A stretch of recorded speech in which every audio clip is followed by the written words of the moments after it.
All right, we get to talk about what to do when you are peopled out. I am excited to get into this because as an introvert, I'm just going to refresh the page here.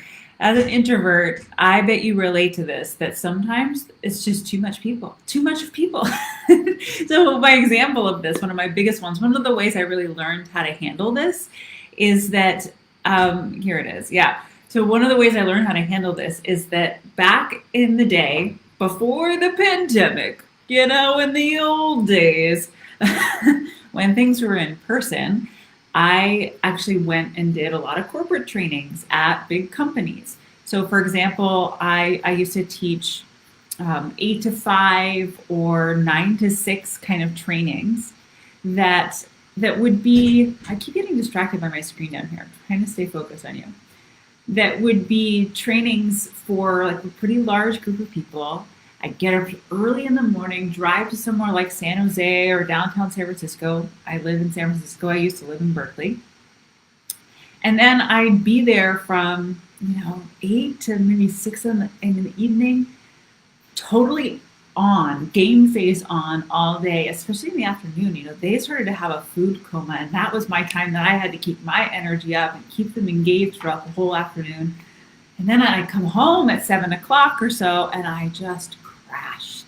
Just crashed. I remember my husband bringing me dinner on the couch, putting a blanket over me, and all I wanted to do was watch TV and zone out. I was totally fried. My business grew a bit, and then I started doing those kind of trainings 2 3 times a week, which is awesome, right? More visibility opportunities. It's awesome. Plus, of course, I was doing sales calls and coaching sessions and more speaking gigs to get more of those opportunities. So my visibility quotient was increasing and increasing and increasing.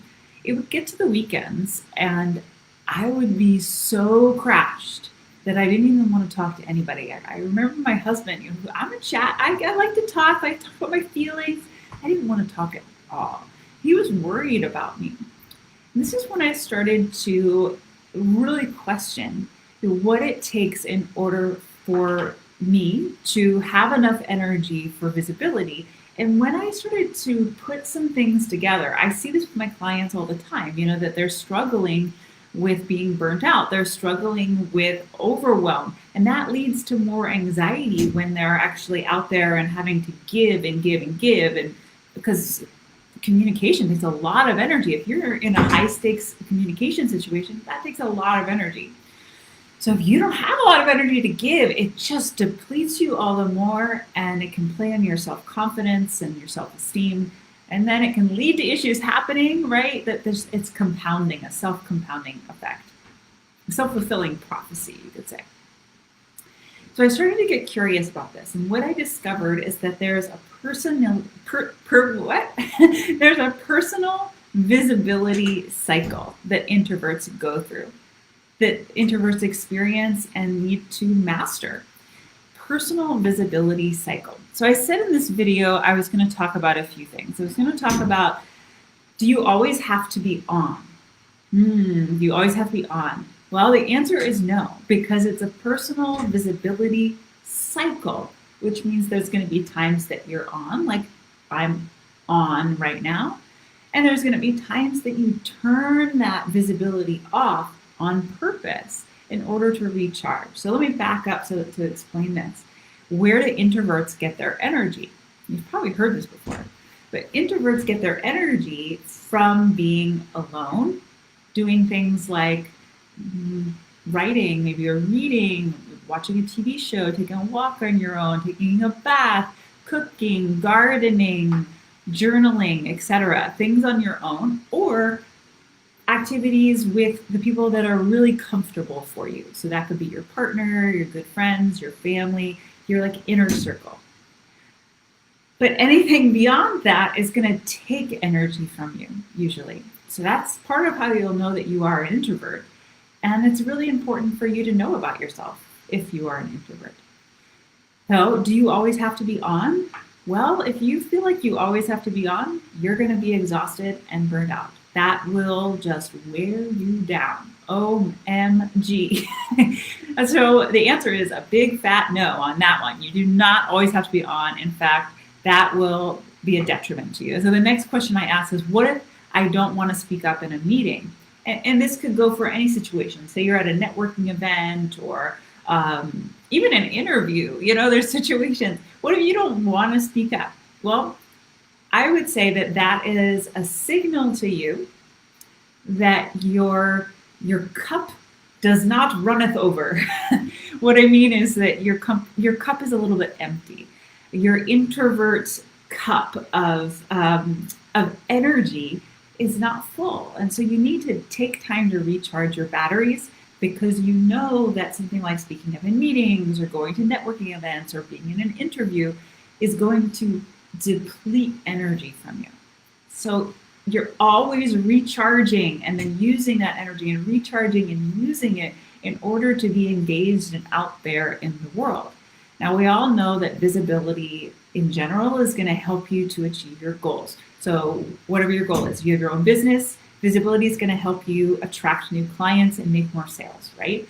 If you work for a company, visibility is going to help you to be seen as a leader and to get the opportunities to be a thought leader in the company or be promoted or get the job, etc., right? So visibility is a good thing. However, you can very quickly burn yourself out on it, and then your ability to do it well goes down and down and down. That's why this personal visibility cycle is so important. Then the last question I ask is, how do I feel more at ease when the pressure's on? Well, that's about the balancing act, right, of this personal visibility cycle. Let me share a little something that I do to keep my energy in balance.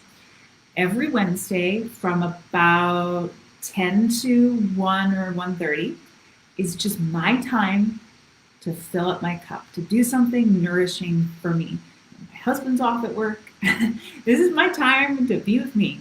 So I have a morning ritual on Wednesdays that I take a bath, take a really nice slow bath with a face mask and everything. Have my beauty time. That's what I like to do. Go really slow in the morning, do my yoga, go take a walk, these kind of things. And then I do something that feels good to me. Sometimes I've gone shopping, gone to like a fun boutique. Sometimes I've gone and done an errand because it was nagging my mind and I felt better getting it done. Sometimes I've just sat home and drank a cup of tea and talked to my mom. Whatever it is, I take that morning to recharge. It's the center of the week, and it helps me to keep my energy high throughout the whole week. I'm looking forward to tomorrow. I feel a little bit of drain at the end of Tuesday, right? So that's when I know that I need to recharge. That's what I've done. That's what I've set up in my life so that my personal visibility cycle is balanced. Yeah. Now think about, for you, what do you need within a day? What do you need within a week? What do you need within a year to keep yourself balanced, to keep yourself ready and open and energized for visibility? If you're an introvert and relate to this, then this one key, this one moment of reflection and then putting some new things in action could totally change your ability to be more confident and at ease in front of the spotlight. You have to have your batteries full in order to succeed with speaking. So I hope this was helpful to you. Write to me in the comments, what were your biggest takeaways from this mini talk that I just gave? And what are you going to do differently? What are you going to shift in your schedule or in your habits to support yourself? All right, I'll see you next week. Let me turn this off.